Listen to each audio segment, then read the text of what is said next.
Subhanallah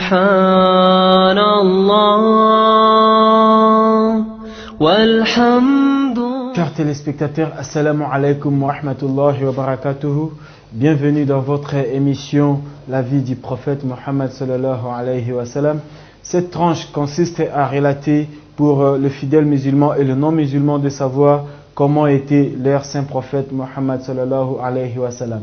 Aujourd'hui, nous allons continuer avec les épisodes, les numéros que nous avons déjà abordés, comment il est né avant sa naissance et comment il est devenu prophète de Dieu, comment il a reçu cette révélation.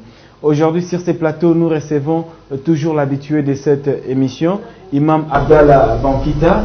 Avec lui, nous allons continuer cette émission. Je dis, Cheikh, assalamu alaikum wa rahmatullahi wa barakatuh. Wa alaikum salam wa rahmatullahi wa barakatuh. Oui, cher, nous sommes sur la vie du saint prophète Mohammed sallallahu alayhi wa sallam. Vous avez parlé sa vie, c'est-à-dire avant même la création de l'univers, il était déjà dans les desseins de Dieu et il était déjà créé. Et c'était la suite. Et vous avez aussi parlé dans les émissions précédentes que le saint prophète était marié avec sa première femme, Bibi Khadija, Maman Khadija. Alors, parlez-nous un peu comment ils ont eu des enfants. C'est là où nous étions limités la fois passée. Bien, merci. Avant toute chose, et comme le veut la tradition, je m'en vais d'abord rendre hommage, gloire et louange à Allah, lui seul qui détient la royauté et la puissance, et j'implore sa grâce sur notre noble prophète Mohammed, sur sa famille et sur ses compagnons.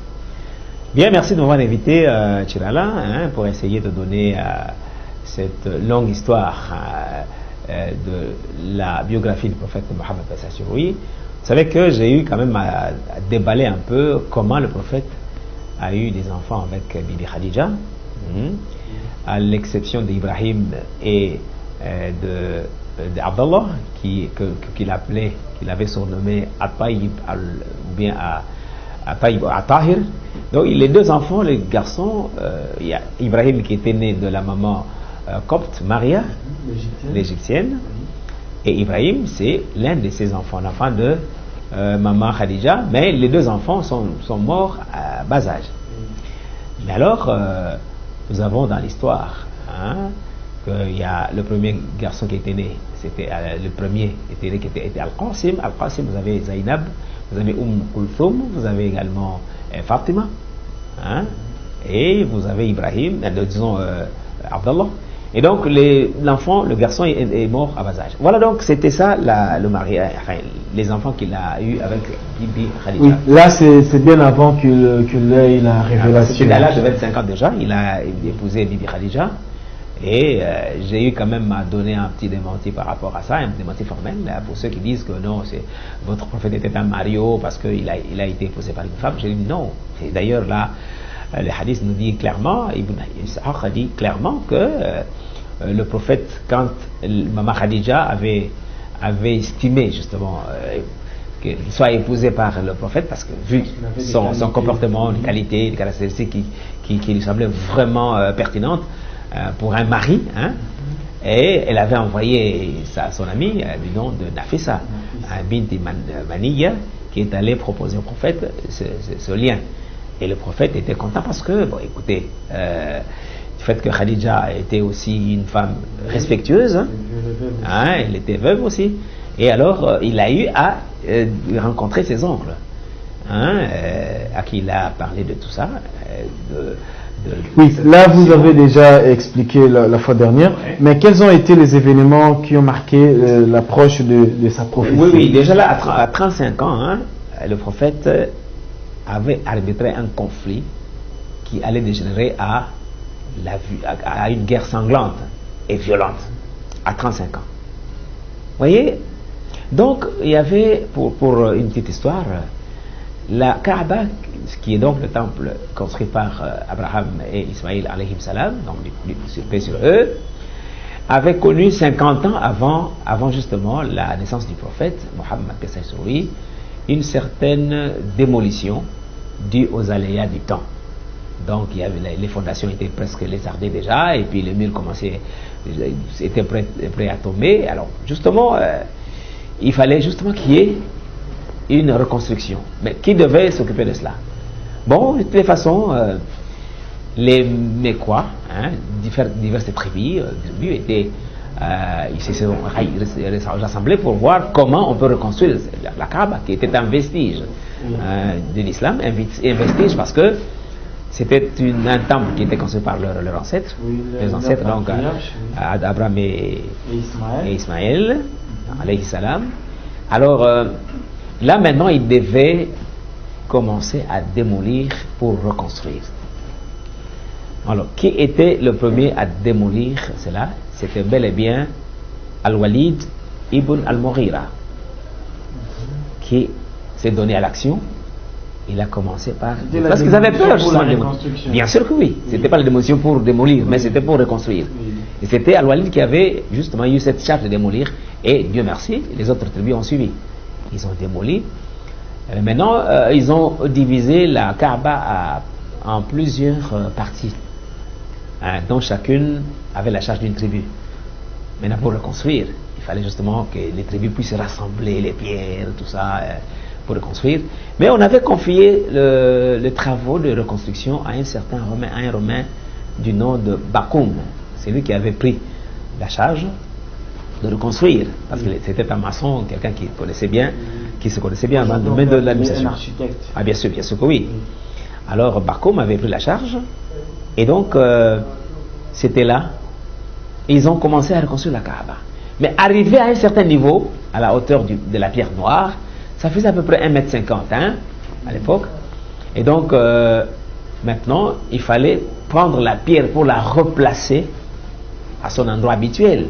Mais qui devait le faire? Qui? Quelle tribu? C'était ça le combat. Et Dieu merci, il y avait quelqu'un qui s'appelait Abu Umayya Ibn Al-Mughira qui avait proposé, non, écoutez, cessons de nous disputer, parce que ça vraiment, ça commençait déjà à dégénérer, hein. Les gens disaient, mais non, c'est nous, oh non, c'est nous. C'était un tiraillement vraiment absurde. Et alors, ce monsieur Abu Umayya avait dit, non, écoutez, moi je vous propose quelque chose, hein. Je préfère que nous puissions donner l'arbitrage à la première personne qui va entrer, qui va avoir l'accès ici à la Kaaba. C'est cette personne qui va arbitrer ce conflit. Donc soyons calmes, attendons. La première personne à accéder, c'est celle-là qui va arbitrer le conflit. Et Dieu, c'était qui alors cette personne?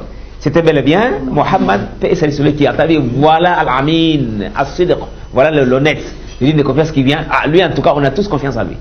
Il peut arbitrer le conflit. Et qu'est-ce que le prophète avait fait? Vous savez, dans son caractère, hein, c'était un homme clairvoyant, le prophète. Il était clairvoyant, il méritait toujours la réflexion. Hein, il recourait au silence dans ses longues méditations, et il était quelqu'un qui avait un niveau élevé de perspicacité, hein, niveau de sagacité et d'originalité dans le jugement. Hein. Et il savait choisir les moyens et les objectifs pour essayer de réunir les éléments de valeur pour arbitrer un conflit.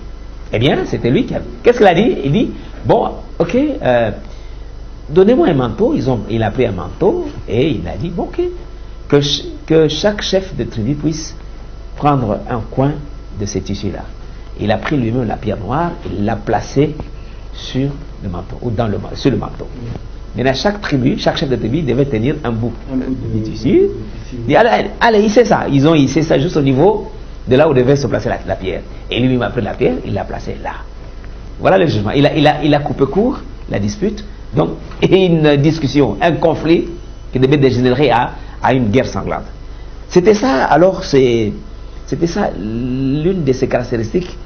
C'est-à-dire qu'aujourd'hui, on qualifie la gestion du conflit, ou soit la résolution du conflit. Oui, absolument, oui. Avec les techniques modernes. Oui, les techniques modernes, justement, parce que cette technique était déjà c'était providentielle, il faut le dire. Oui. Parce qu'eux-mêmes, les chefs de tribus de sages étaient là, mais ils n'arrivaient pas à mijoter disons une solution de cette trempe. C'est parce que le prophète était déjà prédestiné prophète et qu'il avait déjà cette sagesse innée et providentielle. Voilà comment il a réussi à justement... Là, c'est le premier événement qui a marqué au moins l'approche de sa... Oui, à 35 ans déjà. Oui. Donc il ne restait plus que 5 ans. Oui. Mais alors, dites-moi un peu, enfin, je peux justement, disons, dire à nos téléspectateurs, que le prophète était un phénomène, il faut le dire, un phénomène parce que il éprouvait de l'aversion. Regardez, ses parents, ses pères, son peuple avait l'habitude d'adorer des idoles, hein, comme dit l'histoire, dans la Kaaba, donc dans le temple qu'avait construit Abraham et Ismaël. Il y avait plus de 360 idoles. 360 idoles des différentes tribus. Chaque tribu, chaque famille avait peut-être trois dieux, des faux dieux là, hein. Oui. Des dieux en bois, des dieux en pierre, des dieux même en date.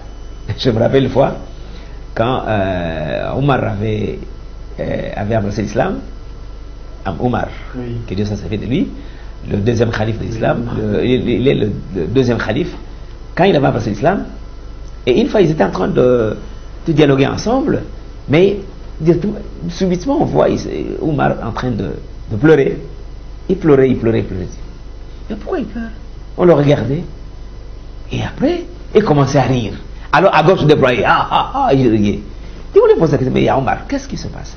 Vous avez pleuré et vous avez ri. C'est quoi finalement? Il dit, bon, j'ai pleuré parce que j'ai essayé de penser à ce que je faisais quand j'étais mécréant, quand j'étais païen. Là, je voulais sacrifier ma fille. Vous savez, nous les nobles, nous n'aimions pas que nos femmes puissent accoucher d'une fille. Hein, quand la famille reçoit une fille en naissance, en tout cas, vous savez, quand on donne la nouvelle au mari, malheureusement, le père, il n'est pas content.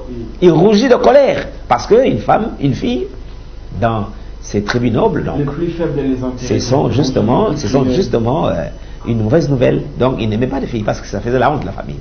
Et donc, ils enterraient vivant la fille. Et lui était parti justement enterrer sa fille. Il l'a bien vêtue et il l'a amenée dans le désert, hein, sur du sable. Il était en train de creuser le sable, dans un trou justement. Et la fille lui dit, papa, tu es en train de creuser dans le trou pour mettre quoi là-bas? Tu vas enterrer quoi? Il ne pouvait pas répondre que c'était toi. Non, je creuse seulement. Et puis la fille se mettait à dépoussiérer son père, hein, parce qu'elle a la poussière du sable. La fille dépoussiérait son père. Ah, mais malgré ça, il l'avait toujours fermé. Il y a encore un cœur de pierre. Je suis obligé de l'enterrer vivante. Et après, il a pris sa fille, il l'a enterrée vivante. La fille est décédée sous le sol. Il a pleuré, parce que c'était l'époque de l'ignorance. Al-Jahiliya. Al-Jahiliya, justement. Et il a ri parce que, justement, un jour, il avait son lieu en date. Il faisait un long voyage, quelque part. Il avait faim. Alors, tout ce qu'il avait comme provision était terminé. Il dit, il regarde son Dieu. Il dit, mon Dieu, tu vas m'excuser, hein, je vais seulement enlever une partie de doigt, là, je vais manger, j'ai faim. Il a pris le doigt de Dieu, c'était son Dieu, et puis il mangea. Il continua son voyage. Quelque part, il eut encore faim. Il dit, bon, Dieu, tu dois m'excuser, en tout cas, j'ai vraiment faim. Il prit maintenant le bras de ce Dieu, il mangea. Et jusqu'à le terminer totalement. Et c'était ça donc, il a dit, en tout cas, cette époque-là, c'est vraiment une époque vraiment de l'ignorance, c'est pas bien. Quand tu meurs dans cet état-là, malheureusement, tu vas aller en enfer. Dans cette époque, les ancêtres, ou soit le père du saint prophète, il priait de différents dieux. Donc c'était le peuple, hein, son peuple, justement. Et même son tuteur, hein, son tuteur aussi était avec Abu Jahal, qui était l'ennemi numéro 1 du prophète. Lui aussi était dans ce panier-là, dans le polythéisme, parce que l'autre disait, même quand le papa Abu Talib était sur le chevet de l'hôpital, il devait mourir, mais le prophète est venu même pleurer. Il dit, mais mon oncle, est-ce qu'il y a moyen de faire le shahada, témoigner qu'il n'y a qu'un seul Dieu qui est digne de louange, qui est digne d'adoration, et que moi je suis son messager? Je vais prier pour moi, je vais prier mon Dieu pour qu'il puisse te pardonner tes fautes que tu as commises depuis toute ta vie. Mais Abu Jahl est venu là, il dit, toi tu veux suivre, maintenant que tu es malade, tu es prêt à mourir, tu as peur de la mort, tu veux maintenant suivre la parole de ton neveu? Il ne faut pas accepter ça, sinon tu vas me faire la honte de notre clan, hein, de notre religion. Et malheureusement, d'après l'histoire, papa Abu Talib est mort comme ça, sans faire la repentance. Malheureusement, le prophète a beaucoup pleuré. Et donc voilà, le prophète était donc, il reniait, hein, il n'était pas content que les gens puissent jurer, hein, du nom de Lata, Onza, tout ça. C'était des faux dieux. Oui, le nom de ces dieux. Hein. Il s'est détourné de la superstition, hein, totalement. Et donc, traiter les gens sur la base de la clairvoyance et du discernement. Il avait des qualités. Il éprouvait de l'aversion, comme je dis, hein, à l'adoration des idoles, tout ça. Il ne veut pas tout ça. Et donc, il ne buvait pas le vin, hein, comme buvaient certains gens. Hein. Lui ne buvait pas le vin. Donc voilà un homme comme ça, qui avait réussi, n'est-ce pas, par la grâce de Dieu, hein, à protéger sa vie. Et donc, c'était là des signes probants qu'il était réellement le messager. Il avait donc, comment dire, il était proche de recevoir le message des dieux. Et donc, là, il aimait justement méditer beaucoup, dans la grotte de Hira. Hira, c'est juste au pied de la montagne qu'on appelle Jabal Nour, la lumière, montagne de lumière. Hein. Oui, c'est là qu'il se réfugiait souvent là-bas. Il refusait, il se détournait de ces superstitions-là. Il ne voulait pas. Et chaque fois, il allait. Il a fait 3 ans durant, hein, 3 nuits, comme 3 ans durant. Oui.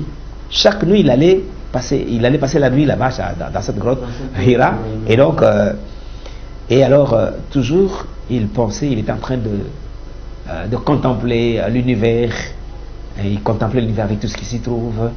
Il était en train de méditer un peu, justement pour savoir, mais qui en est le créateur et comment je peux être guidé. Et il demande toujours la guidance à Dieu, à Dieu qui là, il ne citait pas encore le véritable... Non, là, il était en train de se rechercher. Hein. Oui. Il cherchait la guidance. La quête du vrai Dieu. Absolument. Et citez-nous quelques caractéristiques de sa personne, quelques temps avant... C'est ce que je viens de citer là. C'est ce que vous avez... Oui, justement. Donc, il était clairvoyant, il était perspicace, il aimait aider les pauvres, et il aidait aussi contre ceux qui voulaient casser la vérité. Hein, il était là. Hein. Et d'autre quoi, il était quelqu'un de bien, il donnait des conseils. Hein, donc, il avait beaucoup de qualités, et il ne mangeait même pas des animaux sacrifiés aux idoles. Hein. Donc voilà un peu de qualité qui démontrait que...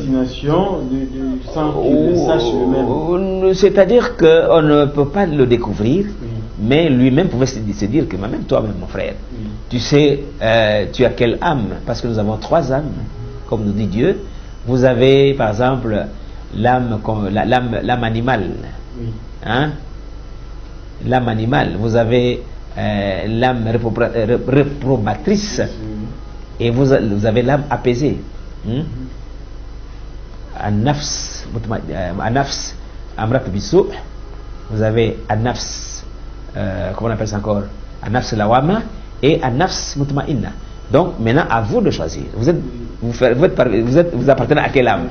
Est-ce que vous appartenez à l'âme animale qui ne réfléchit pas, qui cherche à créer des désordres sur la terre, qui cherche à assassiner des gens inutilement, à escroquer des gens, qui cherche à dire le mensonge? Ça, c'est l'âme Amrat Bissou, de l'âme animale, qui se base sur son instinct, qui n'a pas d'intelligence, ou vous êtes la nafs, le nafs, la wama, qui se reprouve. Quand elle commet une bévue, une faute, il y a une répression interne. Oui. Ou vous êtes l'âme apaisée, qui est donc, comme a dit Dieu, venez entrer dans le paradis avec mes adorateurs, l'âme apaisée. Donc, ça veut dire que là, vous êtes là que pour l'adoration de Dieu et vous n'aimez pas écouter le mensonge, les mauvaises choses, vous n'aimez pas voir les choses interdites par Dieu et même parler des choses qui ne plaisent pas à Dieu. C'est à vous de choisir. Donc, on peut justement se taper cette réflexion en disant, non, moi je suis de telle âme. Voilà. Donc, le prophète savait déjà que non, avec ça, et d'ailleurs, à partir du moment où son peuple disait, ah, ça il est véridique, ah, c'est l'homme, c'est l'honnête. Déjà, lui, quand on lui donne un dépôt, il prend de l'argent comme une banque, il garde cet argent, bien ficelé avec toutes les coupures possibles, il n'enlève même pas un rond. Et quand vous venez pour réclamer l'argent, ok, prenez votre argent, et il n'y a rien d'enlevé là-bas, il n'y a rien qui a changé. Donc voilà. Et donc comme ça, il s'est dit, ouais, écoutez, alhamdoulilah, hein, il avait des signes déjà, mais il ne se disait pas qu'il était un prophète. Mais quand est-ce qu'il est devenu prophète? Ça, c'est à vous de me poser la question. Nous allons y revenir même prochainement. Ah, prochainement, si oui. Déjà. Si le temps nous permet, parce que à la télévision, il y a cette question du temps. Tout à fait. Alors, nous allons nous atterrir, n'est-ce pas, sur ce point. est-ce qu'il continuait toujours à faire ses activités économiques ou commerciales lorsqu'il était déjà l'époux de Maman Khadija? Bien sûr que oui, parce que je me rappelle, disons, ça c'était aussi quelque chose d'important. Et je devais aussi vous dire une chose que j'avais loupé, c'était important pour voir qu'il était réellement, il devait être un messager de Dieu. Oui, je vous en prie. Et justement, c'est que entre 25 et 35 ans, Oui. il avait l'habitude non seulement de travailler avec Khadija, mais aussi en train de garder les moutons. Vers un peu plus loin, vers la Mecque, 4-5 km de la Mecque. Et donc, dans un village, dans un village Qararit, qu'on appelle Qararit. Et un jour, il se disait, il y avait un compagnon, il avait son compagnon de travail. Il dit à son compagnon, un jeune homme aussi, il dit, est-ce que tu peux me garder un peu mes moutons là? J'ai envie d'aller jouer avec les jeunes de la Mecque là. Oui. Tu vois?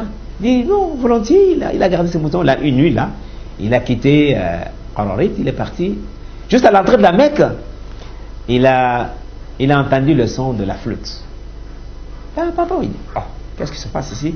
C'était une fête. Il vient, il pose la question, mais qu'est-ce qu'il y a là-bas?